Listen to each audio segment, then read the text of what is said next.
Have you ever been in a conversation where you just froze? Oh, absolutely. You have this perfect idea in your head, maybe a funny story from your weekend, Yes, and then when you try to say it out loud in English, nothing comes out right. It sounds messy. or you worry so much about the verb tense that the moment passes. That feeling of, I know the words, but I can't build the story. Exactly. That's the feeling we are tackling today. Hi, everyone. I'm Mia. And I'm Leo. Wait, sorry, I messed up the order. That's okay. See, communication, not perfection. I'm Leo. Welcome to the English Blend. Today, we are diving into English for storytelling. We're going to help you move past that grammar block and start communicating like a confident storyteller. Because storytelling is how we connect, whether you're explaining a process at work or just telling a friend about your terrible coffee order this morning. Exactly. So grab your coffee, maybe even a snack, and let's get started. So, Mia, let's start with two words that confuse many learners: fluency and accuracy. Great starting point. In the simplest terms for our A2 to B2 listeners, accuracy is correctness. It's the grammar police inside your head. Did I use the past participle correctly? Is the preposition right? Right, and accuracy is important, of course. We need it to be clear. But fluency is speed and ease of communication. It's the flow. It means you can keep going without stopping every 3 seconds. For storytelling, fluency is king. If you are accurate but slow, your listener loses interest. The story dies. Think of it like a river. Accuracy is making sure the banks are straight and the water is clean. Fluency is the speed and power of the current. We need enough accuracy so the river doesn't flood, but we need high fluency so the story flows. Many students focus only on the grammar, the accuracy part, and they neglect fluency. And that brings us to the biggest blocker for storytelling, the grammar barrier. Oh, I know this one well, even learning Spanish. You are speaking and suddenly you remember a rule from your textbook. Yes, you pause mid-sentence to mentally check if you need since or for. And by the time you figure it out, the person you are talking to has moved on or they look confused. And then you feel embarrassed and you tell yourself, I'm bad at English, which is absolutely not true. Storytelling requires momentum. We need to prioritize getting the meaning across. That's a great phrase right there. Let's focus on that. Get your point across. When you get your point across, it means the listener understands the main idea, even if you made a few small mistakes. Let's say you were telling a story about buying shoes last week, and you accidentally say, I buyed the red shoe. Technically, that's inaccurate grammar. It should be, I bought the red shoes. But did your friend understand your point? Yes, absolutely. They know you bought shoes and they were red. Mission accomplished. Point across. Fluency means accepting small errors are okay, as long as you get your point across. Perfection is for written exams, not conversation. Exactly. And the more you focus on getting the point across, the faster you build fluency. It's a positive loop. Because practice builds confidence, and confidence reduces the hesitation caused by the grammar police. Let's look at a relatable example, Leo. Bring it on. Imagine you are telling a story to a colleague about how you almost missed a meeting because the cafe messed up your order. A classic dilemma. You start trying to explain the details. I had been waiting for 20 minutes, and then the barista did say, we have ran out of oat milk. Ooh, lots of complex tenses there. A learner might try to stop and correct every verb. Right. They stop, they stress, they use the wrong tense anyway. They say, I am waiting, too much. But the fluent storyteller just focuses on the plot points. They say, cafe line was long. They gave me wrong drink. I was late. Bad morning. It's simple, it's clear, and most importantly, it moved forward. The story didn't stop. The grammar might be basic, but the message is 100% communicated. That's success in storytelling. We call that focusing on communication chunks rather than individual words and rules. That idea of momentum brings us to a small story about communication I heard recently. I love a good anecdote. Go for it. This is kind of a cultural note about English communication, particularly in informal settings. Tell me more. So, I was talking to a friend who moved here from a country where formality and correct speech are very highly valued. Ah, where accuracy is praised highly in schools. Precisely. And he was trying to tell a joke in English, a really simple joke about a cat. Okay. But he kept stopping to correct his articles, a cat versus the cat. He stopped to check if he should use will or going to for the punchline. That sounds stressful. The flow must have been destroyed. It was. He paused for maybe 15 seconds in the middle of a short two-line joke. And what did the people listening do? They tried to help him, which made it worse. They offered the words he needed, but he felt like he had failed to tell the story on his own. That's the danger. When you pause too long, listeners try to fill the silence, and that makes you lose control of your story. Exactly. The cultural note here is that in natural English conversation, especially friendly ones, we value quick understanding over perfect grammar. If someone makes a small mistake, native speakers usually don't even register it.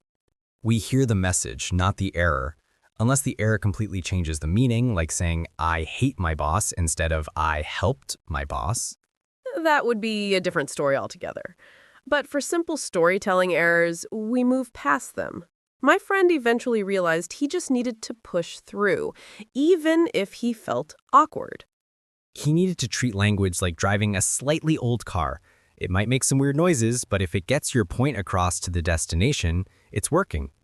So how do our listeners actually practice moving past this grammar panic? We need practical steps. We have several practical tips that work really well.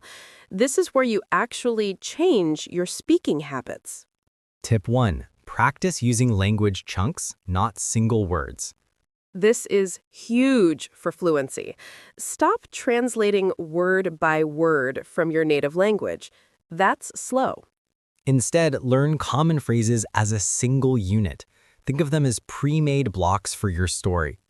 Instead of thinking, I need to go, present tense, to the market, preposition, learn the block, I need to go to the market. This block becomes automatic. When you tell your story about the market, you just pull out that whole sentence block. Other blocks, it was a beautiful day. I couldn't believe it. To cut a long story short, The more blocks you know, the faster you can assemble your story. Tip 2, and this is crucial for momentum, the 3-second rule. This is a strict rule, but it works to defeat hesitation. If you are speaking and you pause for more than 3 seconds to find a word or check a rule, you must move on. Force yourself to use the simpler word or rephrase the sentence or even say, hold on, let me simplify that. But do not stop for more than 3 seconds. If you are telling a story about running and you can't remember the word exhausted, don't stop. Say, I was very, very tired. 3 seconds is your maximum window. This trains your brain that communication is a process of forward movement, not standing still waiting for perfection. It might feel awkward the first few times, forcing yourself to talk even if you miss a word, but that hesitation is what we need to break. tip 3 is all about input, massive listening. Storytelling requires knowing how stories are told in English. You can't speak fluently if you haven't heard it thousands of times. Massive listening means listening to English, even if you only understand 70% of it, for maybe 30 minutes to an hour every single day. Podcasts, YouTube videos, simple audiobooks. Listen for the structure. Notice how native speakers connect ideas. How do they start a new paragraph in speech? Anyway, so what happened next? Believe it or not, These are the signposts of a good story. You are learning the story framework, not just individual nouns. And listen to the pace. Fluent speakers speak fast, but they don't necessarily talk fast. They just don't stop.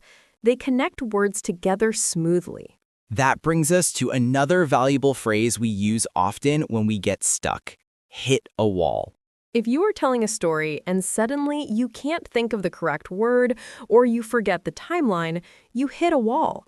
To hit a wall means to reach a point where you cannot continue because of difficulty or exhaustion. So you might say to your friend, I was telling the manager about the project, but then I hit a wall when I tried to explain the finances. It's a great way to pause the story for a moment without just stopping awkwardly. It tells the listener, I need a second, my brain stopped working. Or in studying, I was trying to study the past perfect, but I hit a wall after 2 hours. It's a very natural expression. Use it if you need a quick break in your own storytelling. Let's move to tip 4. Simplify and paraphrase ruthlessly. If a word is complex, use 2 simple words instead. This is essential for A2 to B2 learners who are focused on building storytelling momentum. Example, you're trying to tell your colleague about an unexpected logistical issue at the office. That sounds like business English jargon, difficult to retrieve quickly. Instead, you say, there was a problem we didn't plan for. Much easier. If you can't remember spontaneous, say sudden. If you can't remember delicious, say very good.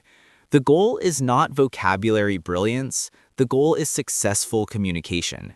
You can refine the vocabulary later. And tip 5, which is really an attitude adjustment: embrace the mess. We talked about this at the start. Your English will be messy. Your stories will have incorrect articles, maybe a few mixed tenses. But you are getting the story out. You are practicing communication, and that's the hardest part to master. Every time you push through a sentence without pausing to check the grammar, you are strengthening your fluency muscle. And even if you make a huge mistake, the third useful phrase we have for you today is very comforting. It's not the end of the world. This is what you say to yourself after you realize you used the wrong verb tense in front of your teacher. It's not the end of the world means the situation, while annoying or embarrassing, is not a disaster. No one died. Your job is safe. Example, I accidentally told my boss the wrong date for the meeting, but hey, it's not the end of the world. I fixed it quickly. Or I made a grammar mistake while telling my story at the cafe. It's not the end of the world. They still understood me. Using this phrase helps reduce that fear of failure that causes you to hit a wall. This has been a really productive session, Mia. Let's do a quick recap for our storytellers. Absolutely. We define the difference between fluency and accuracy. Accuracy is correctness, fluency is speed and flow. For storytelling, we prioritize fluency to maintain momentum. We need to stop letting the fear of grammar errors cause us to freeze. Remember, your main goal is to get your point across. We introduced 5 practical tips to build that momentum. First, practice language chunks instead of single words. Learn pre-built blocks. Second, enforce the 3-second rule. If you paused longer than 3 seconds, move on immediately. Third, engage in massive listening to absorb the structure and flow of natural stories. Fourth, simplify and paraphrase ruthlessly if you can't recall a complex word. Use easy English to keep moving. And fifth, embrace the mess and know that if you make an error, it's not the end of the world. Use phrases like, I hit a wall, if you need a natural pause or explanation for why you're struggling in the moment. Storytelling is essential for human connection, whether you are trying to convince your family or entertain your friends. Don't let a fear of the passive voice stop you from communicating. Keep practicing those chunks, keep talking, and prioritize that forward movement. You are becoming a storyteller, not a grammar textbook. That was a great talk. Yes, thank you for tuning in. Keep practicing your storytelling every day, even if it's just telling yourself a story in the mirror. And join us next time when we talk about how to use polite English to complain politely at a restaurant. See you in the next episode of The English Blend.